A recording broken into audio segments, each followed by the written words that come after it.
Hello everybody, welcome to Sneha classes. आज इस class में हम लोग हिस्ट्री का एक अनदर टॉपिक कवर करेंगे और ये टॉपिक भी बहुत इंपॉर्टेंट है। जैसे कि हम लोगों ने प्रीवियस वीडियोस किया, प्रीवियस क्लासेस मैंने लिया आपके हिस्ट्री का, तो वो सारे के सारे बहुत इंपॉर्टेंट टॉपिक्स हैं। ठीक है, आज के इस क्लास में हम लोग हमारे सुपर हीरो को कवर करेंगे जो कि है none other than Subhash Chandra Bose, जिनका हमारे हिस्ट्री में प्लस हमको जो इंडिपेंडेंस मिला उसमें कितना बड़ा रोल रहा है उनका, ये हम लोग इस वीडियो में कवर करेंगे, देखेंगे। ओके, चलिए let's start with his brief introduction. Okay, चलिए देखिए क्या है। Subhash Chandra Bose born on 23rd January 1897 to 18th of August 1945, okay, and was one of the most influential and radical assertive leaders. Okay, radical assertive leaders मतलब हमारा जो, अब मैं थोड़ा सा डिटेल में जा रही हूँ। देखिए, हमारे जो कांग्रेस का जो लीडर्स ग्रुप था वो दो तरीके के थे, एक थे असर्टिव, दूसरे थे मॉडरेट्स। ठीक है, तो असर्टिव और कौन सा क्या है, एक मॉडरेट्स। तो ये जो हमारे हैं सुभाष चंद्र बोस जो थे वो क्या थे, असर्टिव थे। असर्टिव लीडर्स वो लीडर्स होते हैं जो बेसिकली वॉयलेंस में बिलीव करते हैं। Violence not in the sense मारपीट, बट आप अगर मेरे साथ बुरा करेंगे तो हम चाहेंगे हम भी आपके साथ वैसा ही करें। क्लियर हुआ। मॉडरेट्स वो लीडर्स थे। मॉडरेट्स का मानना ये था कि भैया शांतिपूर्वक भी हम लोग इंडिपेंडेंस जो है वो क्या कर सकते हैं, ले सकते हैं। लेकिन इनका कहना था कि नहीं, पीसफुली मेथड से हम लोगों ने बहुत दिन तक बहुत सारे पिटीशंस लीगली ट्राई किया गया, लेकिन उसका कुछ अंजाम नहीं निकला। तो अब हम लोग थोड़ा सा वायलेंस करना पड़ेगा, थोड़ा सा सुप्रीम पावर यानी कि ब्रिटिश को ये दिखाना पड़ेगा कि हम लोग भी जो है वायलेंस कर सकते हैं, जहां पे नेसेसरी है वहां पे वायलेंट होना जरूरी हो जाता है। Clear. Okay, so see leaders of India's freedom movement popularly called Netaji. इनको क्या एक टाइटल मिला था, ठीक है, इनको क्या टाइटल मिला था, नेताजी। ही believe that freedom must be achieved through sacrifice. इनका ये कहना था कि सैक्रिफाइस ऑब्वियस, अगर आपको कुछ बड़ा हासिल करना है तो उसके लिए आपको सैक्रिफाइस जो है वो इंपॉर्टेंट हो जाता है।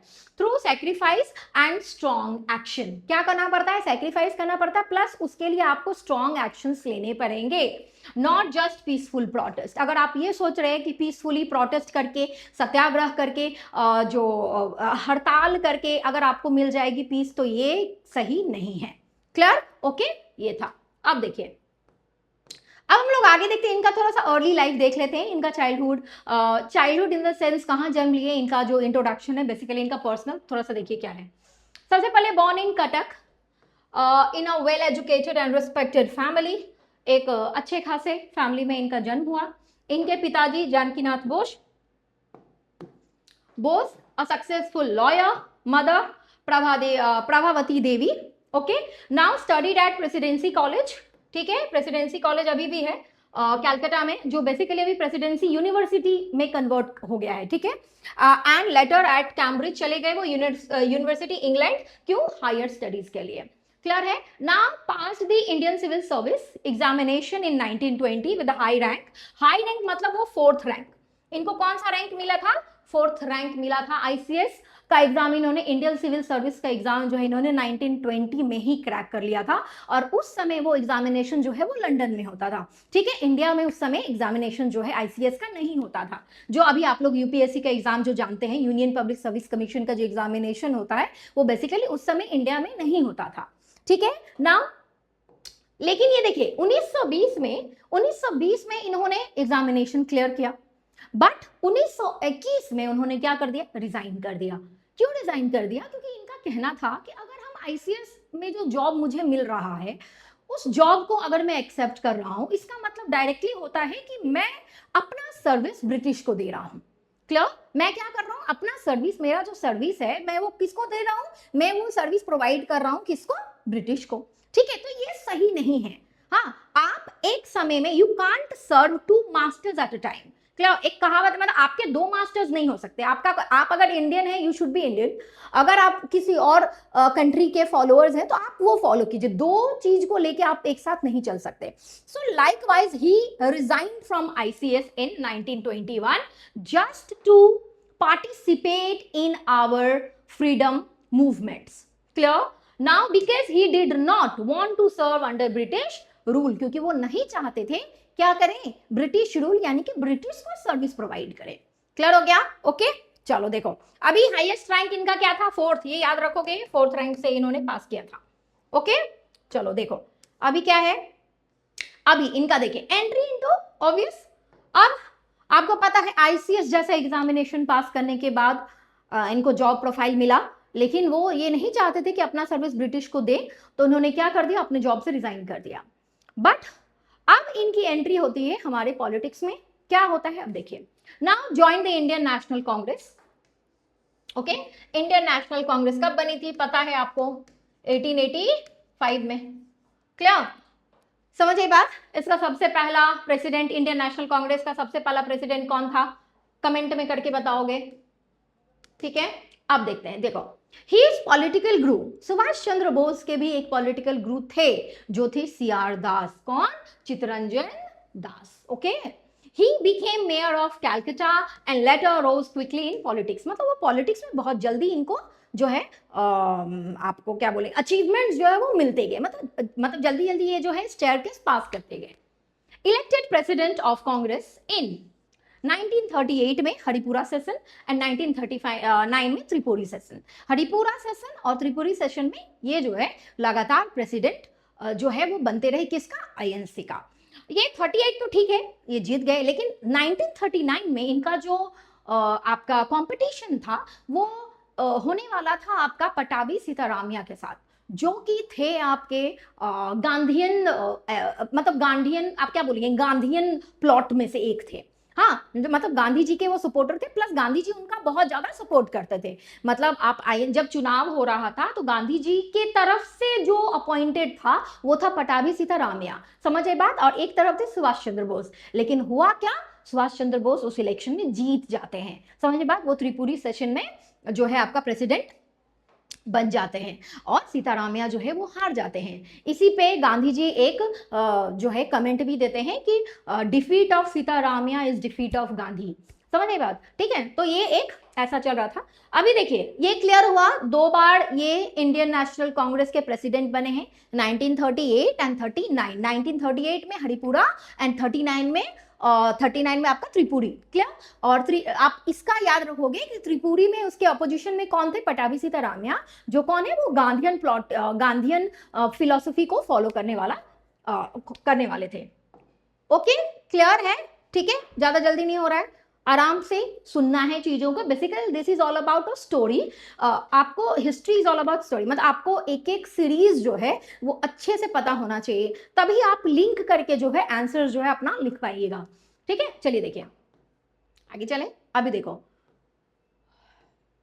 Okay, role in freedom struggle, इनका अब फ्रीडम स्ट्रगल में क्या रोल रहा, देखिए क्या है। सबसे पहले joined Indian national Congress and in the year 1939 session of the Indian National Congress, Mahatma Gandhi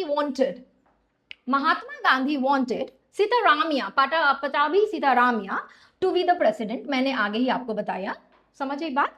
अभी Bose won the election in 1939 Tripuri session and Gandhi then said, Gandhi ji ने एक वही कमेंट बोली थी, and that Patavi's defeat is my defeat। हाँ, इन्होंने एक चीज बात उस समय बोली थी, बिकॉज कांग्रेस प्रेसिडेंट्स, हाँ, और यहाँ पे क्या है, became Congress president in 1938 Haripura and 39 में, जो बेसिकली ये वही चीज है, बोस जो प्रेसिडेंट इलेक्ट हुए थे 2 सेशन में, एक 38 और 39 में, वही चीज को यहाँ पे दिया गया, जो मैंने आपको बताया वही चीज है इधर, ठीक है, देख लो। अब देखो आगे कन्फ्लिक्ट, हाँ ये एक बहुत ही ज्यादा मेजर केस है, ये आपको पढ़ना बहुत ज्यादा जरूरी है। कन्फ्लिक्ट आप हमेशा सुनेंगे, ये एक इंपॉर्टेंट है, ये आपको कहानी पता होना चाहिए। पटाभी बोल रही हूँ मैं, सुभाष चंद्र बोस एंड महात्मा गांधी का जो है वो हमेशा एक कन्फ्लिक्ट रहा है। क्यों, क्योंकि आपको पता होना चाहिए दोनों 2 तरीके के जो है सोच विचार वाले इंसान हैं, नेता है, दोनों का एम एक ही है, डेस्टिनेशन दोनों का एक ही था, लेकिन दोनों का जो रास्ता था वो अलग था, वो डेस्टिनेशन तक पहुंचने का जो रास्ता है दोनों ने अलग अलग डिसाइड किया था। Mahatma Gandhi as we know non violence supporter, कि ठीक है पिटिशंस करेंगे, लीगली लड़ेंगे, आज न कल हमको इंडिपेंडेंस मिल जाएगा। लेकिन सुभाष चंद्र बोस ठीक इसके अलग थे, रेडिकल असर्टिव थे कि नहीं ऐसा नहीं होगा, अगर वो नॉर्मली बात से नहीं मार रहे हैं तो उनको मार के भगाना पड़ेगा, बेसिकली इनका ये था। सुभाष चंद्र बोस का।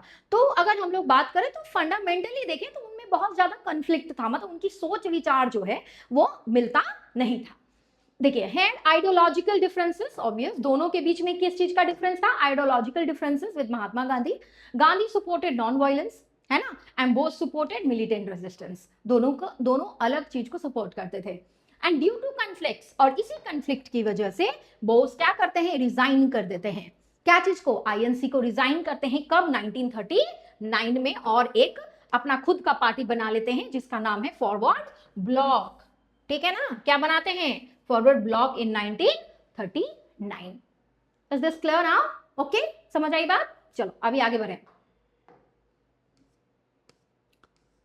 नाउ सी, अभी दिस इज वेरी इंपॉर्टेंट। अभी सुभाष चंद्र बोस, आपको पता है, एक बहुत ही ज्यादा इन्फ्लुएंशियल फिगर थे ये। मतलब इनका असर यूथ पे बहुत ज़्यादा था। इनके सोच विचार ऑब्वियस यूथ को बहुत ज़्यादा अट्रैक्ट करते थे, जिससे ब्रिटिश भी डरता था। ठीक है, तो ब्रिटिश को कोई चारा नहीं मिला, इनको जेल में भर्ती, इनको जो है प्रिजन में डाल दिया गया। प्रिजन में भी ये शुरू हो गए, सत्याग्रह करना स्टार्ट कर दिए। प्रिजन से निकाल के इनको क्या कर दिया गया? हाउस अरेस्ट में रखा गया। समझ आई बात? अब देखिए, so the great escape of Subhash Chandra Bose from his house, मतलब बेसिकली इनको हाउस अरेस्ट, ये पहले पढ़ते हैं, देखिए हाउस अरेस्ट देखिए। So Bose was kept under strict house arrest by the British at his residence in Kolkata. उनके घर में हाउस अरेस्ट पे रख दिया गया, मतलब उनके घर के चारों तरफ जो है वो बहुत सारे पुलिस वगैरह जो है निगरानी में रखते थे कि देखने के लिए कि बोस कुछ एक्टिविटी ना करे, निकले ना घर से, क्योंकि उसकी एक्टिविटी बहुत ज्यादा इन्फ्लुएंशियल हो रहा था। नाउ हिज होम, जो कि नेताजी भवन, was under constant police surveillance. Now the British feared his growing influence and revolutionary ideas. जो उनका आइडियाज था, इस सब से ब्रिटिश को भी डर लगता था कि ये फिर कुछ अलग स्टेप ना ले ले, कुछ कर ना ले। समझ रहे बात? अब देखो क्या हुआ। अभी यहां से अब क्या होता है? अब आपको पता है सुभाष चंद्र, आप कितना दिन रख सकते हैं उनको बंद करके? He is a active leader, and आप कितना दिन उसको चाहेंगे कि आप उसको अपने मकसद से दूर रखें? रखना तो पॉसिबल है नहीं।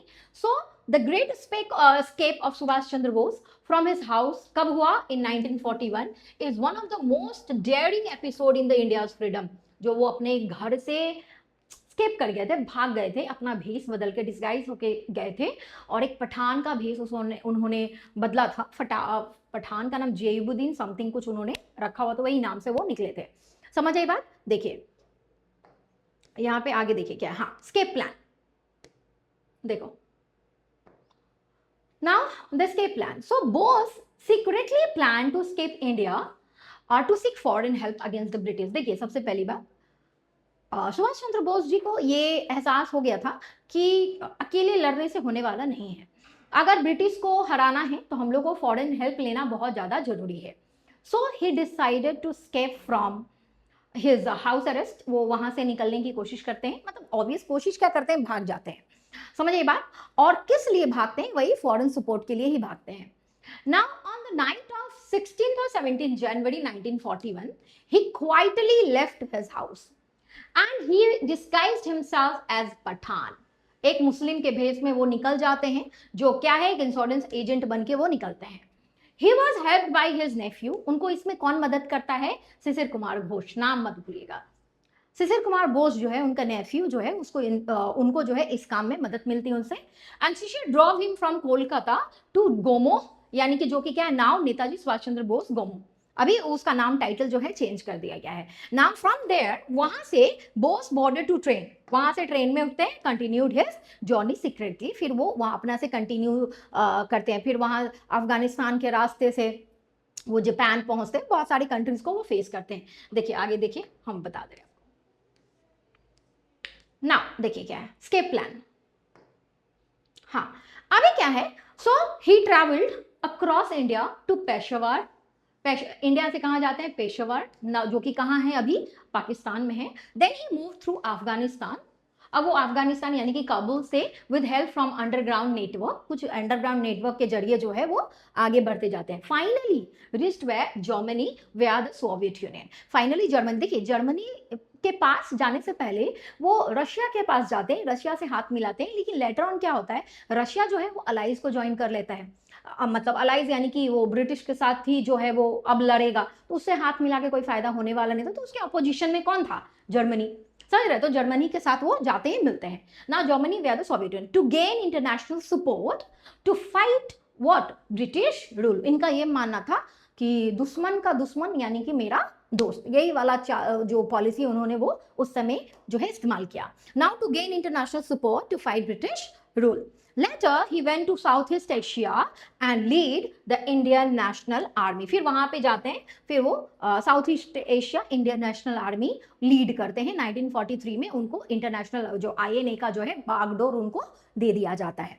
समझ आई बात, क्लियर हुआ यहाँ पे। अच्छा, यहाँ पे जाके जर्मनी में भी, लेकिन ये सुभाष चंद्र बोस जो है वो बहुत ज्यादा खिलाफ थे किसका, आपका क्या बोलते हैं, जो नाजिज का पॉलिटिक्स था, उनका जो एक था रेसिस्ट, जो नाजी जर्मनी का जो रेसिस्ट वाला पॉलिसी था उसके खिलाफ थे। वो जर्मनी में जाके वो हिटलर से भी मिलते हैं, उनसे भी मदद मांगते हैं, ठीक है।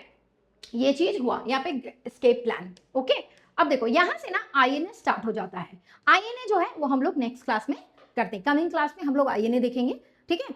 अभी ये आपका जो है सुभाष चंद्र बोस जी का ब्रीफ इंट्रोडक्शन देखा, पॉलिटिक्स में कैसे वो एंट्री किए वो देखा हम लोगों ने। फिर 2 सेशन में प्रेसिडेंट लगातार बने, गांधी जी के साथ उनका कन्फ्लिक्ट क्यों हुआ, फिर कन्फ्लिक्ट के साथ उन्होंने छोड़ा, खुद का पार्टी किया, सारा कुछ हम लोगों ने किया। फिर ग्रेट स्केप देखा, और उसके बाद जो है स्केप प्लानिंग कहाँ से कहाँ वो गए वो हम लोगों ने देखा, ठीक है। चलो नेक्स्ट क्लास में हम लोग देखेंगे इसी वीडियो को, यही हम लोग कंटिन्यू करेंगे, आगे बढ़ाएंगे, ज्यादा लेंदी लेकर नहीं जाना है इसको, keep it short and interesting, clear, okay. तब तक के लिए मेरे क्लास के साथ बने रहें। Thank you so much.